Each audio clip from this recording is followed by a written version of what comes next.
really excited to be here today with Joe Warren, Rob Ransom, and Jim Verschuren. We've worked with the Army for a bunch of years now here at AMSG, and over those years, there are guys that come and gals that come into our lives that we're really impressed with. And these are three of them. And I just want to take a minute to, ask them a few questions, have a conversation. I hope that you all that watch this get something from this, because these are people that I really deeply admire and respect. And I think it's great when we can just pause from our daily activities and have a conversation. Can you tell us a little bit about yourself and the work you do today? I'm a proud husband. I'm a proud father. Retired Army, 25 years of service. Kind of ended up coming back to doing what I love, which is taking care of soldiers, of course. As it sits now, kind of work in the newly formed Transformation and Training Command, where my job is really unique because I get the opportunity to work with some really gifted technical folks. And then I have to be able to sort of translate a lot of the technical stuff that they do into Army speak so that everybody can understand it. So it's really interesting. It's fascinating work. It's work that I truly enjoy. I kind of enjoy a little bit of chaos at times. Still actively in my Army career, coming up on 18 years here at the end of the month.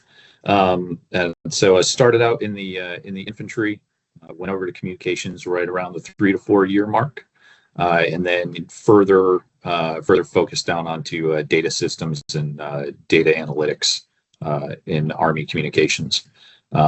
Originally had my undergrad in meteorology from SUNY Brockport in upstate New York, and then subsequently got a master's degree from Syracuse in applied data science. So really kind of a career shift for me. Right around that time, I left the infantry and then really started down the technical journey, seeing the evolution at those different levels, and now looking at how to implement governance and policy, not just regarding data, but also kind of implementing programs and systems in a major Army command, and seeing how that impact kind of proliferates both to the major subordinate commands and then in the training environment, implementing those systems. It's been a fantastic change throughout my career. That I'm a proud father of 6 children with a blended family between myself and my wife. I am also a veteran, having retired after 30 years of service in the United States Army, all in aviation. Really enjoyed that place, that movement, and I moved on out and recently retired and joined AMSG as an program manager and account manager now, working both for the Army directly in this knowledge management service support contract, and then also working for AMSG as an account manager for all our Army and Air Force contracts. And that's where I am right now, proud to have that opportunity, still learning and still taking it all by the fire hose, but loving what I'm doing and loving what I see in the future. Were there any experiences, school, sports, family influences that played a big role in who you are today? I was blessed to come from a traditional family with regards to having both parents, no divorces throughout my entire young life. And then when I moved on into the Virginia Tech Corps Cadets and then to the United States Army, I was immediately given and made to have a new battle buddy, mandatory buds, to the effect that you help to get through things. And that kind of showed me early on the fact that, it's nothing, while an individual has a lot of things they can do, that it's that group who can actually exceed with regards to what the individuals could do as a sum in order to do better. And that has influenced me a lot, that I've understand that it's more of a team effort as opposed to an individual effort in life. Later on in my career, I had the opportunity to work in the Special Forces community, both with Army and Joint SOF. And one of the biggest takeaways, I think, which really shaped my definition of leadership now is, humans are more important than hardware, where especially in there, you try to find a technical solution to almost every problem, but it's really remembering that it's not just the physical equipment you're bringing to the fight. It's going to be having the right people in the right place at the right time. I could give you the boilerplate definition, purpose, motivation, direction to get an organization to accomplish the mission. But I think it goes a little beyond that. It's being present. It's being in kind of in the mix. Even if you're not definitely down in the trenches, you're there in spirit or even in presence. For me, I think that leadership, especially as I've matured or gotten older, whichever way you want to take it, is providing opportunities. So I view it a lot of ways as my job as a leader is to provide opportunities for others to excel and succeed by giving them parameters and then also providing them a safe space to work. We've talked about a lot of times with regards to there are times when the fact that if anything went wrong, it's always my fault as the leader. If everything's well, then it's my team did it. I've got to find the happy medium between how to talk that through and such. I do know early on, I thought leadership was maintaining discipline and enforcing standards and almost being more of a jerk than it was now. I think I'm along the lines of, hey, how do I get people to do more than they think they can do and be able to provide support without telling them how to do everything? Trying to find a happy medium has been kind of my path and my change and my shift over time as far as what leadership was to me. What is the biggest challenge your industry or organization is facing right now, and how are leaders preparing for it? Creating that fine balance between the evolution of technology and the change that it requires. Technology is evolving faster than we can conjure. It's how do we balance the introduction of new technology with the human capital change.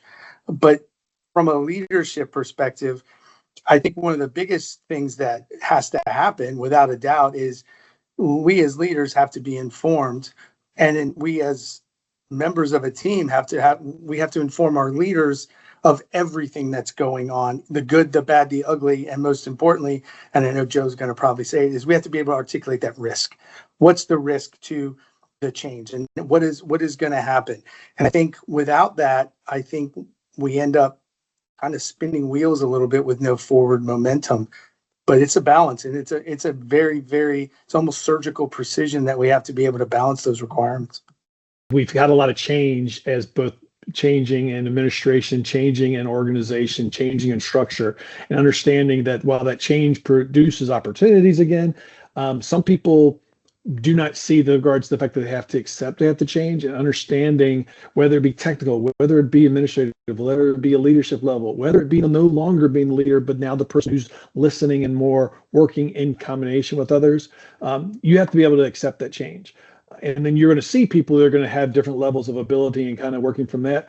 I also go along the lines that we go back to the leadership thing, that we have leaders who need to work along the lines that as those changes come, to be able to support those in order to either accept it, and at the same time, when they're not accepting it, talk to them. And if they're not acceptable to changes, sometimes you have to move on to do other things, which is easier and harder depending upon where you are as a government contractor, or the standard civilian world, or a green suitor, because the Army generally doesn't make another person replace you or your person immediately. So that adjusting the change right now, I think, has been a challenge that we've seen across the spectrum. So I think AI, artificial intelligence, is obviously a very easy target, I think, in this kind of discussion. So very much, I think one of the successes we've seen in the organization is leaders that are coming to the table prepared to have the discussion about AI, not just what is it and what can it do, but more importantly, what do you need in order to build a solid foundation on it, and what can't it do?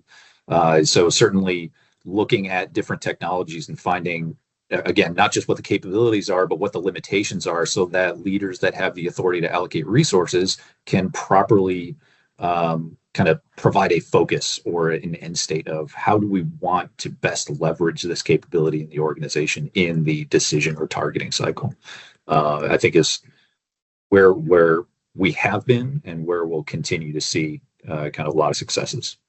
Can you share a pivotal moment that shaped how you lead others? My colleagues here, you included, military, we train, we replicate, combat conditions as much as we can until we actually go into a combat zone, and nobody's prepared to lose the most important commodity, which is our teammate.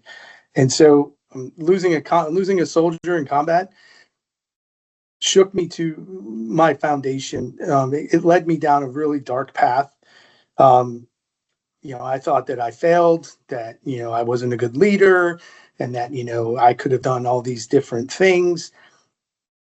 But then I got pulled aside by my battalion commander, who was the former commanding general of this organization. And he said, look, you did everything you could, but you have 46 other people that are depending on you to keep this thing going. And that's what you have to do.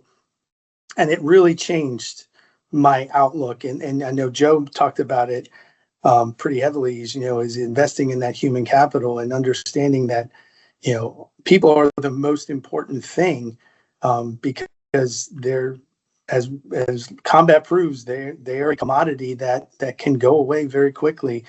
And regardless of the circumstance, it kind of forced me to understand, yeah, everybody's going to take a curveball here or there, not to use a bad baseball analogy, but being able to keep going despite the worst conditions possible is really what separates a leader from a manager, if that could be any kind of analogy. How do you keep yourself and your teams grounded in values during times of change?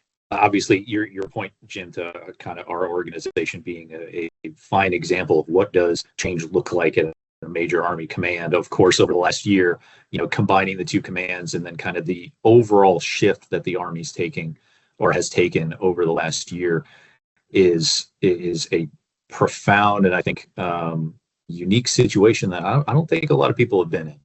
One of the ways I think about it is just getting back to basics as well. So, as Joe said, communicating and keeping people apprised of what those changes are. But the Army always has a core mission. So getting back to that and then looking at what do our functions do in order to enable that mission. So regardless of whether or not the commanding general changes out, they might have a different vision for the command, but we're always going to have that mission for the Army. So there's kind of that baseline that we can get back to of, what are the basic principles that the Army does and how are the things we're doing going to increase the effectiveness of American warfighters and, developing the next generation of soldiers. So I think it is difficult, I will say, and there are definitely times when communication was the linchpin of making sure that everybody was on the same board and they knew what to expect.